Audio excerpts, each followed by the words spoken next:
Today is a big day. We're off to the place everyone dreams of visiting. Yep, you guessed it, Sparta. The harshest state in history.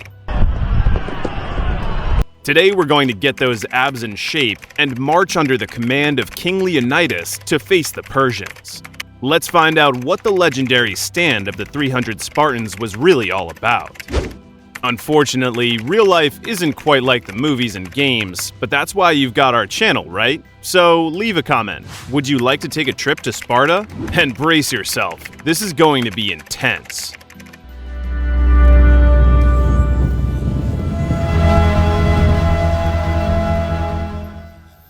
Which state is considered the harshest in history? Who were the helots of Sparta? What's the real story behind throwing babies off a mountain in Sparta?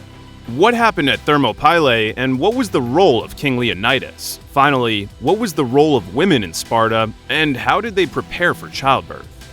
Let's start with a bit of history. The term Sparta is not entirely accurate and was popularized by the Romans. Just look at the shield of any Spartan warrior, and you'll see the letter L, which sounds like lambda in Greek. The reason? The Spartans didn't call themselves Spartans, they called themselves Lacedaemonians, named after the city of Lacedaemon, a name that even seasoned historians often pronounce incorrectly. It was only later that the city was more commonly referred to as Sparta, giving it its modern name. There's a misconception that Sparta was a closed city. No, guys, Sparta was a state that lasted for almost a millennium, from the 11th to the 1st century BC. Back then, Greece was home to many states, and our Sparta was located in the southern part of the Peloponnese Peninsula, in a region called Laconia. Fun fact, the term laconic speech comes from there, as the Spartans weren't exactly talkative. Somewhere in this mix was our Spartan, Harry Kane. It's about 480 BC. Sparta is at the height of its power, exerting influence over most of the Peloponnesian Peninsula. Nearby is the state of Athens, not exactly Sparta's best friend. But Athens isn't the main concern. To the east lies the vast Achaemenid Empire, commonly known as the Persians. They don't care about the nuances of the Greek states, they have one simple goal: to conquer all Greek lands. This is a big deal. A glance at the map shows that the Persians have more resources, manpower, and unity. While Greece is fragmented into many states that only unite when threatened, the Persians fight as one.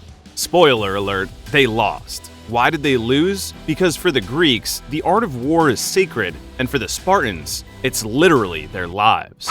Our Harry is a classic homoioi.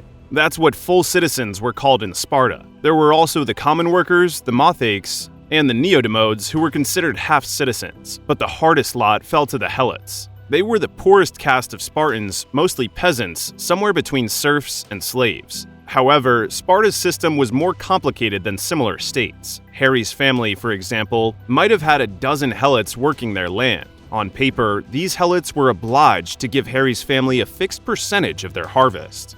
What was different in Sparta was that a landlord couldn't increase this percentage. It was set by law. Harry was lucky to be a Spartan citizen because for every citizen there were about 10 helots who often rebelled. Their punishments were severe. Yes, you read that right. The Spartans were essentially at war with themselves, befitting one of the most brutal states in history. Everything was geared towards one goal: warfare. Like other boys, Harry left his family at the age of 7 to live in barracks. There, Spartan boys were grouped together and trained in martial arts, sports, and even reading, which was unusual for the time. They were always supervised by an adult. They wore the same clothes in winter and summer and walked barefoot. Food was another story. All the boys ate a special broth called melanas, made from pork boiled in blood and mixed with vinegar. It was almost inedible, and the boys were often hungry, which was encouraged by the state. Simplicity and strength were revered in Sparta, and stealing was not allowed, but praised if the thief wasn't caught. Now let's look at some myths. The most popular story is that children deemed unfit for service were thrown off a mountain. This story comes from the philosopher Plutarch, who claimed that suspicious-looking children were thrown off cliffs without parental consent. The problem is that Greek historians often embellished reality. In truth, infanticide was practiced not only in Sparta, but in other parts of Greece and Rome. It was reserved for seriously ill children to spare them suffering. For the moderately unfit, there was a whole caste called hippomyones. They weren't highly regarded, but they weren't thrown off of cliffs either.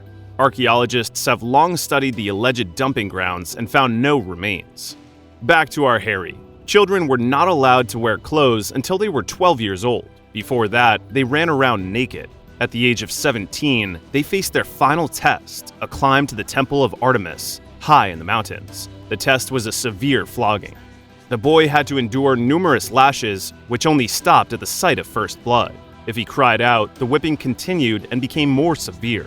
This was the final test of the Spartan warrior. Our Harry Kane was a true warrior, and he passed with flying colors, but the test only allowed him to leave the barracks and appear in public. At 17, Harry's service to the state had only just begun. To grasp the full weight of his responsibilities, let's talk about his salary. As we've mentioned, even decent food was considered a luxury in Sparta, so the term Spartan diet is not just a figure of speech. Each month, Harry received a standard ration: 3.5 buckets of barley, 5.5 pounds of cheese, 2 pounds of figs, and about half a gallon of wine. Compare this to a Roman legionary or samurai, and the picture is rather bleak. In addition, like other Spartan warriors, Harry was given several iron rods, each weighing 1 pound. But that's a story for another day. In his quest to avoid luxury and inequality, the Spartan ruler Lycurgus came up with a fascinating solution.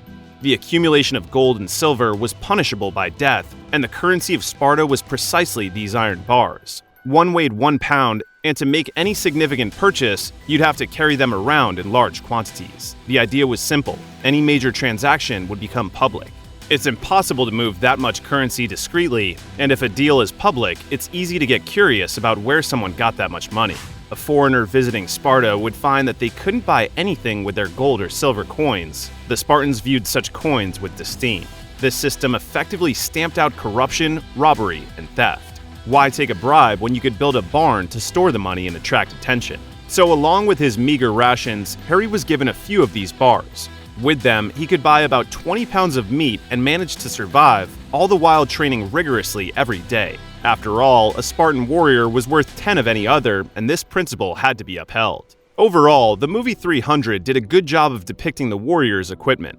Our Harry, like any heavily armed hoplite, wore a round shield, helmet, breastplate, and greaves. For some reason, the film chose to depict the Spartans with bare torsos, but of course that's nonsense. In reality, that would be unsafe. But there were also light Spartan infantrymen armed with spears, bows, and darts. These guys were trained to fight with anything, having been taught to handle all kinds of weapons since the age of 7. The structure of the Spartan army was unique, and some of its details are still borrowed by modern armies. A strict linear formation, rank after rank, rigorous discipline, and incredible physical strength made the Spartan army invincible. Formed 8 ranks deep, a phalanx could stretch for half a mile, and until 371 BC, it was believed to be physically impossible to defeat such a formation.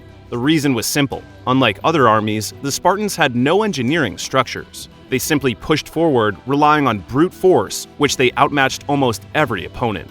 Back to Harry. It's 480 BC, and the war against the unwashed Persians is in full swing. Sparta is ruled by King Leonidas, who, like everyone around him, is a formidable warrior. Everyone is familiar with the movie 300, so we won't repeat the obvious, but we'll focus on the differences between the film and reality. Let's say that among the 300 is our Harry, alongside King Leonidas, who was actually fighting at the front. Harry is defending the Persian army at Thermopylae. According to various estimates, there were up to 250,000 Persians at Thermopylae, compared to only 7,000 Greek warriors. It's worth noting that the number of Spartans, 300, is not arbitrary. These were the king's personal guard and the most elite warriors, and they did indeed hold off an enemy that outnumbered them 20-1 for 2 long days.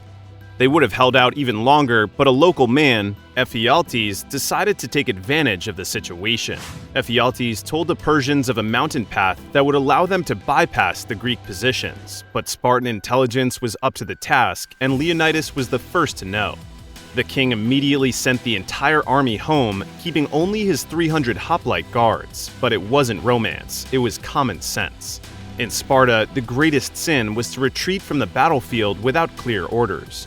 Since Leonidas was king, there was no one to give such an order, so to avoid being an outcast, he stayed. and our Harry chose a similar fate. The film overlooked one detail. In addition to the Spartans, other Greeks stayed behind voluntarily, specifically 700 Thespians and 400 Thebans. And besides the Spartans, there were the aforementioned Helots. The number of these slaves is not specified, but it is officially confirmed that they were used as a form of light infantry in campaigns. So, against the advancing Xerxes, there weren't just 300, but around 1,500 men. But even this doesn't detract from the fact that they did an incredible job. These few defeated some 5,000 Persians, including the Immortals, the elite of the Persian army. In all, 4,000 Greeks perished in 3 days. As for the Persian losses, they were more than 5 times as high, largely due to the psychological factor. In the future, the Greeks would win the war and secure a very favorable peace. Don't mourn our Harry. As you may have guessed, his life wasn't the easiest, and to die in battle for a Spartan was the highest honor. For example, one of the 300 Spartans, Aristodemus, fell ill during the battle. Leonidas sent him to a village to recover. After the king and his guard were killed, Aristodemus returned to Sparta. There he was nicknamed Aristodemus the Coward, and even his later exploits did not change his reputation. A year later in 479 BC, another Spartan, Pausanias, led the Greek army in the final battle against the Persians. It took place near the city of Plataea and resulted in the total rout of the Persians, despite the fact that they outnumbered the Greeks 3-1. Aristodemus, a member of the original Spartan force of 300, became a hero of the battles, but this did not change the way he was perceived. Finally, a fun fact. While Spartan boys were groomed for war from childhood, girls were groomed from childbirth. Their lives were much easier. Girls were taught to write and to play sports, and their health was closely monitored. In a way, Sparta can be seen as a precursor to feminism because even with weapons, Spartan women excelled. Remember, this was a couple of millennia ago, and only a century ago, women couldn't even vote in some countries. This illustrates that progress is relative, but no matter how hard life was for the Spartans, they secured a permanent place in history. And that's all thanks to us. If you enjoyed this insight into Spartan life, don't forget to hit the like button. And feel free to suggest warriors for future episodes in the comments. See you next time, friends.